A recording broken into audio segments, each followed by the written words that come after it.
Hi friends, welcome to my channel Venky views.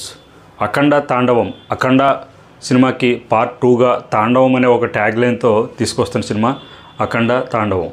అయితే బాలయ్య బాబు ఈ సినిమాలో ఎలా ఉండబోతున్నారు ఏంటి అనే విషయాన్ని మనకి ఒక టీజర్లో ఒక చిన్న గ్లిమ్స్లో అయితే మనకి ఇవ్వడం జరిగింది. అయితే ఈ టీజర్ ఎలా ఉంది ఏంటి అనే విషయాన్ని మనం తెలుసుకునే ముందు ఈరోజు నందమూరి బాలకృష్ణ నందమూరి నటసింహం అయినటువంటి పద్మభూషణ్ నందమూరి బాలకృష్ణ గారి జన్మదినం. సో ఆయనకి నా ఛానల్ తరపున ఆర్థిక జన్మదిన శుభాకాంక్షలు తెలియజేస్తూ, ఇకపోతే టీజర్ ఎలా ఉంది అని అంటే తాండవం అని ఎందుకు పెట్టారో తెలియదు కానీ ఎగ్జాక్ట్గా ఆ టైటిల్కి అలాగే బాలయ్య బాబు ఉన్నటువంటి లుక్కి కరెక్ట్గా సరిపోయిందని చెప్పాలి. మనకి వదిలినటువంటి టీజరు 1 మినిటే ఉన్నప్పటికీ కూడా టీజర్ మాత్రం ఎక్స్ట్రాడినరీగా ఉందని చెప్పాలి. బాలయ్య బాబు ఒక్కసారిగా పైనుంచి రావడం, ఆ త్రిశూలం పట్టుకునే విధానం కానీ, దానికి ఒక శివలింగాన్ని యాడ్ చేసి దానికి తగ్గట్టుగా వచ్చే బీజిఎం, తమన్ బీజిఎం కానీ, ఆయన నడిచొస్తుంటే ఒక తాండవం ఆడుతున్నటువంటి శివుడు ఎలా వస్తాడో అదే విధంగా నడిచొచ్చే శివరూపం కింద అయితే నందమూరి బాలకృష్ణ గారు మనకి ఈ టీజర్లో కనిపించారు. అయితే కొన్ని వేషాలు కొంతమంది హీరోలు వేస్తేనే బాగుంటుంది అని, అందులో ఇటువంటి క్యారెక్టర్లో బాలకృష్ణ గారు తప్ప ఇంకా మరెవరో సూట్ అవ్వరు, ట్రై చేసినా కూడా ఫ్లాప్ అవుతారు. అటువంటి క్యారెక్టర్కి సంబంధించి ఒక ఉగ్ర రూపం ఎలా ఉంటుంది అనేది బాలయ్య బాబుని మనం ఎలా చూస్తామో, ఎలా చూడాలనుకుంటామో అటువంటి లుక్ని అయితే మనకి కేవలం బోయపాటి గారు బాలకృష్ణ కాంబినేషన్లో మాత్రమే ఇటువంటి సీన్లు మనం చూడగలుగుతాం. అలాగే ఆయన రక్తి కట్టించగలిగే శక్తి ఉన్నటువంటి డైరెక్టర్ అని చెప్పాలి.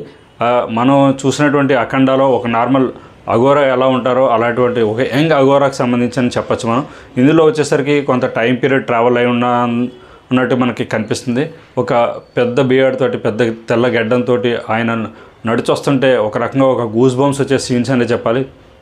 ఇకపోతే ఒక చిన్న సీన్లో చూపించినప్పటికీ మనకి ఫస్ట్ పార్ట్లో ఒక ఆవుకు సంబంధించినటువంటి ఒక నందీశ్వరుడి కింద చూపించడం జరిగింది.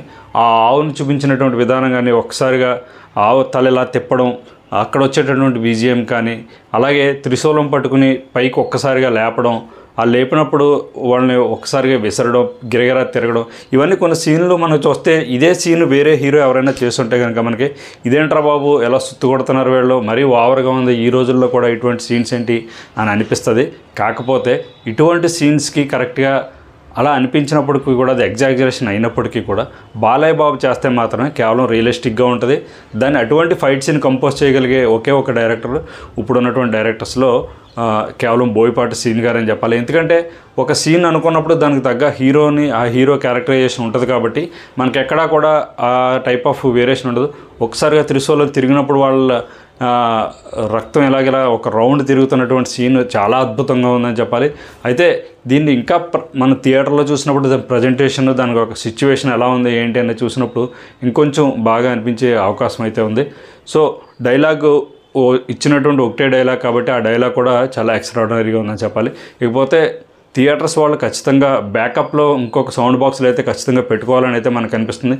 ఎందుకంటే ఈ టీజర్లో వచ్చేసరికి మనం ఫుల్ ఫ్లెడ్జ్డ్గా ఒక ఇయర్ ఫోన్స్, మంచి ఆడియో క్వాలిటీ ఉన్నటువంటి ఇయర్ ఫోన్స్ కానీ, హెడ్ ఫోన్స్ కానీ పెట్టుకుని వింటుంటే మనకే చెవులు బద్దలైపోయినట్టు ఫీలింగ్ అయితే కలుగుతుంది. సో ఖచ్చితంగా థియేటర్ వాళ్ళు ఈసారి బ్యాకప్ బాక్సులు రెడీ చేసుకోవాలి, దానికి తగ్గట్టుగానే ముందుకు వెళ్ళాలి తప్ప గ్యారంటీగా బాక్స్ ఆఫీసు బద్దలైపోతుంది, థియేటర్లో బాక్సులు కూడా బద్దలైపోతున్నాయి అనడంలో ఎటువంటి ఇది లేదండి. సో ఓవరాల్గా టీజర్ వరకు వచ్చేసరికి ఖచ్చితంగా న్యాయం చేశారని చెప్పాలి. బాలయ్య బాబు లుక్స్ని డిఫరెంట్గా చూపించారు. మనకి ఫస్ట్ టీజర్లో ఒక నార్మల్ బాలకృష్ణ గారు చూపించినప్పటికీ మెయిన్ అఖండ క్యారెక్టర్ ఎలా ఉండిపోతుంది, ఆయన యొక్క క్యారెక్టరైజేషన్, ఆయన యొక్క వ్యూ, ఒక మేకప్, ఇవన్నీ ఎలా ఉండబోతున్నాయి అనేది అయితే మనకి ఇందులో క్లియర్ కట్గా చూపించారు. ఓవరాల్గా సూపర్ ఎక్స్ట్రాడినరీ అని చెప్పాలి. ఇదండి అఖండ తాండవం టీజర్కి సంబంధించినటువంటి విషయాలు. మీరు ఆల్రెడీ ఈ టీజర్ని చూసుంటే మీకు ఎలా అనిపించింది అనేది కామెంట్ సెక్షన్లో కామెంట్ చేయండి. ఇప్పటివరకు నా ఛానల్ ఎవరైనా సబ్స్క్రైబ్ చేసుకోకపోతే so please subscribe to my channel. Thank you, bye.